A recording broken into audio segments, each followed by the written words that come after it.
جب مخالفین کہہ رہے تھے روافض کہ آیت تطہیر کے مطابق وہ جب دعویٰ کر رہی تھیں تو ناجائز امر کا ارتکاب نہیں کر سکتیں کیونکہ ان کے بارے میں آیت تطہیر ہے، تو پیر صاحب کہتے ہیں آیت تطہیر ضرور ہے، مگر آیت تطہیر کا جو مطلب صحیح ہے جو اہل سنت بیان کرتے ہیں اس کے مطابق یہ بات جو تم کر رہے ہو یہ ثابت نہیں ہوتی بلکہ امکان خطا موجود ہے۔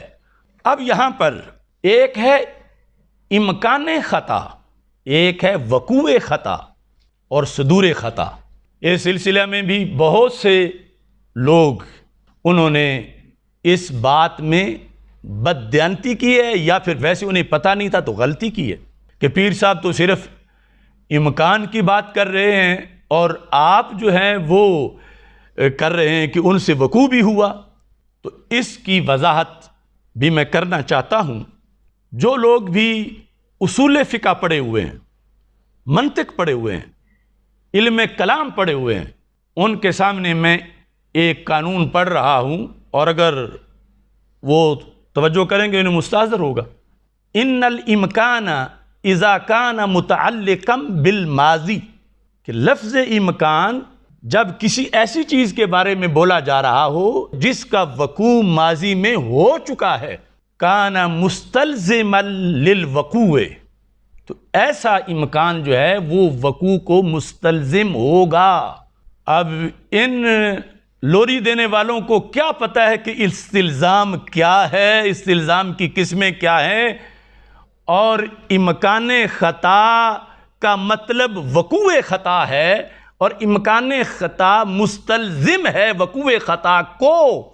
بات تو تھی عقیدے کی، پیر مہر علی شاہ صاحب کی بات تھی، یہ ڈگڈگی والوں کی تو بات نہیں تھی، اور ہم نے تو وہاں تک رکھی، اور ان خائن لوگوں نے یعنی وہ مقدس علمی گفتگو عوام کو اپنے انداز میں سمجھ جانے میں کنویں کو مینار اور مینار کو کنواں بنا کر پیش کیا۔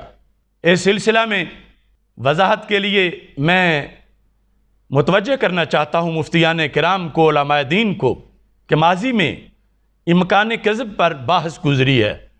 مجدد دین و ملت امام اہل سنت اعلی حضرت امام احمد رضا خان فاضل بریلوی رحمۃ اللہ علیہ نے اس سلسلہ میں متعدد کتابیں لکھی ہیں اور بھی علماء اہل سنت نے لکھی ہیں۔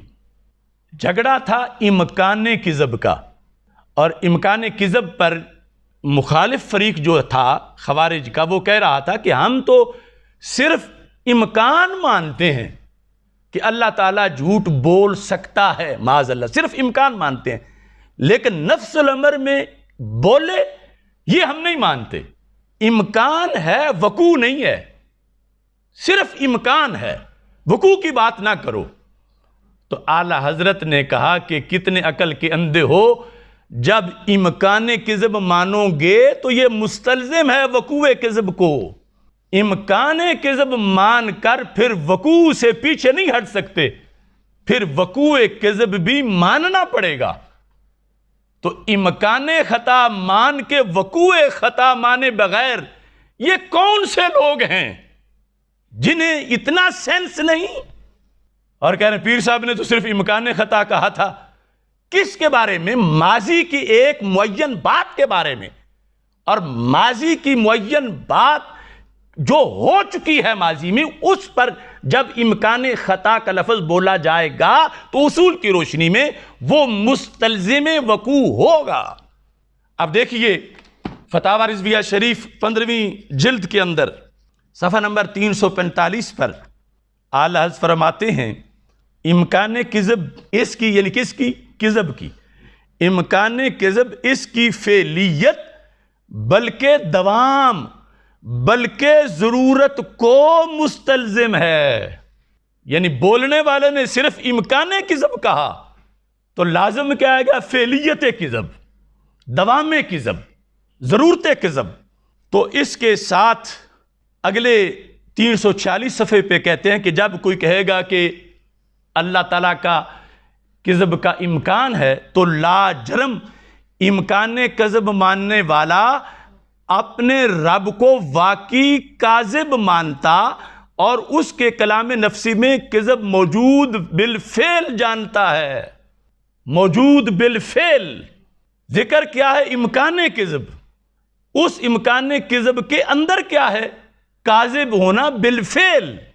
تو ذکر کیا پیر صاحب نے امکان خطا کا، ایک بات جو ماضی میں ہو چکی دعویٰ کرتے وقت، معین اس کے جواب میں ذکر کیا، تو اس کا سوائے وقوع خطا کے اصول کے مطابق اور کیا معنی ہوگا؟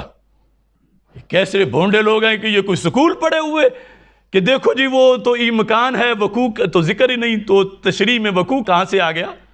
تو مجھے سمجھائیں، بتائیں، میں نے جو عربی عبارت پڑھی ہے اس کے مقابلے میں عبارت لائیں کہ ماضی کے ساتھ جب امکان شے کا تعلق ہو تو وہ اس شے کے وقوع کو مستلزم ہوتی ہے، صرف امکان نہیں ہوتا۔ ہاں مستقبل کا معاملہ اور ہے، ماضی اور حال کا معاملہ اور ہے۔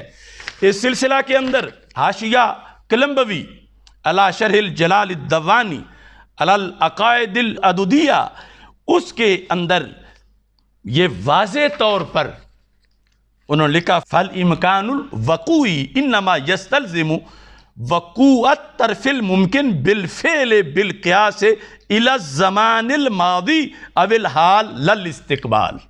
تو یہاں تو بات یقیناً ماضی کی ہو رہی ہے کہ ماضی کی ایک گفتگو کے بارے میں امکان خطا ہے یا نہیں۔ اگر معصوم ہوتی تو امکان خطا نہیں تھا۔ جب معصومیت اہل سنت کے عقیدہ کے مطابق نہیں، محفوظ ہے، تو اس سلسلہ کے اندر آگے یہ مطلب جو ہے یعنی اس اصطلاح اور لفظ کے لحاظ سے جو بنتا ہے وہ ہم نے اس کا ذکر کیا۔ دنیا میں لگانے نکلے ہیں اللہ